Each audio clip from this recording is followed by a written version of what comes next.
আসসালামু আলাইকুম প্রিয় দর্শক, মাই লাভ মিনি কিচেনের পক্ষ থেকে আপনাদের জন্য নিয়ে আসলাম সুন্দর একটা পিঠা।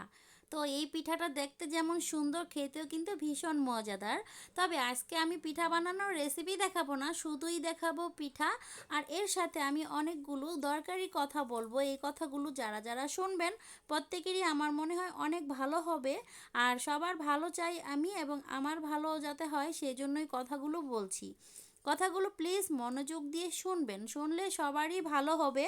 তো আমি একটা কথা বলছি এটাই যে আমরা সবাই সবাইকে সাবস্ক্রাইব করেছি। আমরা যারা যারা ছোট ছোট ইউজার আছি, আমরা ছোটরা যদি সাহায্য করি, মানে সবাই সবার ভিডিওগুলো দেখি, তাহলে কিন্তু সবারই অনেক হেল্প হবে, উপকার হবে। আমরা যারা ছোট আছি, আমাদের ভিডিও কিন্তু বড়রা কখনোই দেখতে আসে না, আসবেও না। এটাই মানে মেন ব্যাপার। তো আরও একটা ব্যাপার হলো, যারা নাকি আমার ভিডিওগুলো দেখে আমাকে সাবস্ক্রাইব করেছেন, আর আমিও তাদের প্রত্যেককে সাবস্ক্রাইব করেছি। কিন্তু এখানে মেন ব্যাপার হলো, সাবস্ক্রাইব করলেই খালি যে ভিউজ আসবে এরকম না, সবাই সবার ভিডিওগুলো দেখতে হবে। এগুলো আমি আগে জানতাম না, এখন শিখেছি। তো এখন শিখেছি বলেই আপনাদেরকে বলছি। আমার মতো হয়তো অনেক আপুরাই এগুলো জানেন না, সেজন্য জানলে সবারই উপকার হবে। আর আমরা যদি প্রথম অবস্থাতে মানে চ্যানেলটাকে সাবস্ক্রাইব করিয়ে মনিটাইজেশন অন করাতে চাই, অবশ্যই কিন্তু সাবস্ক্রাইব যারা যারা আমাকে করেছে তারা আমার ভিডিওগুলো অবশ্যই দেখতে হবে, এবং আমিও যাদেরকে সাবস্ক্রাইব করেছি তাদের ভিডিওগুলো আমাকে দেখতে হবে। তো এটা হলো একটা কথা। আর যদি আমরা না দেখি ভিডিওগুলো, যারা সাবস্ক্রাইব করেছে, প্রথম যারা সাবস্ক্রাইব করেছে তাদের কাছেই কিন্তু ইউটিউব ভিডিওগুলো প্রথমে সাজেস্ট করে। তো সাজেস্ট করার পরে তারা যদি না দেখে, নতুন অডিয়েন্সের কাছে কখনোই আমাদের ভিডিও পৌঁছাবে না। আর সেই জন্য কিন্তু আমাদের ভিডিওতে ভিউজও আসবে না, কোনো দিনই আসবে না। আর সেই জন্য ভিউজ যাতে আসে এবং আমাদের এই ওয়াচ টাইমগুলো যাতে পূরণ হয়ে যায়, সেজন্য প্রত্যেকের ভিডিও দেখে ছোট করে একটা কমেন্ট করবেন। এবং ভিডিও দেখতে গিয়ে অর্ধেক দেখে কমেন্ট করে চলে গেলে কিন্তু কমিউনিটি গাইডলাইনের ভিতরে পড়ে যাবেন, তাতে করে কিন্তু আপনার চ্যানেলের অনেক বড় ক্ষতি হবে। আমি আশা করি এরকম কাজটা কেউ করবেন না, কেউ চাইবে না নিজের চ্যানেলের ক্ষতি করতে। আর আমিও চাই না আমি আমার চ্যানেলের ক্ষতি করতে। তাই আমি যার যার ভিডিওগুলো আমি দেখি, সম্পূর্ণটা দেখে আমি ছোট করে একটা কমেন্ট করে রেখে দিই।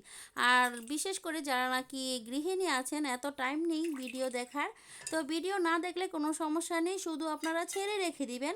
যখন শেষ পর্যায়ে চলে আসবে তখন একটা লাইক এবং একটা কমেন্ট করে যাবেন, তাতে করে আপনারও ভালো হবে, আমারও ভালো হবে। আর এতে করে আমিও বুঝতে পারবো যে এই আপুটা আমার ভিডিওগুলো দেখেছে। আমিও কিন্তু সাথে সাথে তার ভিডিওটা অন করে দেখে নিব। এটাই করলে সহজ হবে। আর এতে করে কিন্তু মানে কারো ভিডিওই বাদ পড়বে না। যারা আমারটা দেখবে, প্রত্যেকটা মানুষের ভিডিও কিন্তু আমি সবসময় দেখি। আর এই জন্য আমি আজকের এই দরকারি কথাগুলো বলে দিলাম, এতে করে সবার ভালো হবে। আর আমি কিন্তু কথা দিলে কথা রাখি। আমি সব সময় যাদের ভিডিওগুলো দেখা শুরু করি, প্রত্যেকটা ভিডিও দেখে লাস্ট পর্যন্ত দেখে তারপরে কমেন্ট করে দেই। আর এটা করলে পরে আমাদের সব মানে সামনের দিকে একসাথে এগিয়ে যেতে কোনোই প্রবলেম হবে না।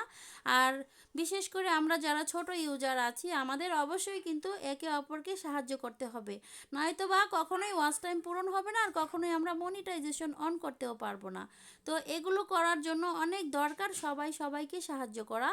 আর আমি কথা দিচ্ছি, আমার ভিডিও যারাই দেখবে এবং কমেন্ট করবে, আমি ইনশাল্লাহ তাদের প্রত্যেকটা ভিডিও দেখব, দেখে কমেন্ট করব। আমাকে অবশ্যই কিন্তু কমেন্ট করতে হবে, তাহলেই আমি তাদেরটা দেখতে পারবো। কারণ নয়তো আমি বুঝতে পারবো না কে আমার ভিডিওগুলো দেখেছে। যদি দেখে আপনারা কমেন্ট করে যান, তাহলে অবশ্যই আমিও আপনাদের ভিডিওটা দেখে অবশ্যই কমেন্ট করব, এটা আমি কথা দিচ্ছি। তো সবাই ভালো থাকবেন, এবং আমার মতামত ভালো লাগলে একটা লাইক কমেন্ট শেয়ার করবেন।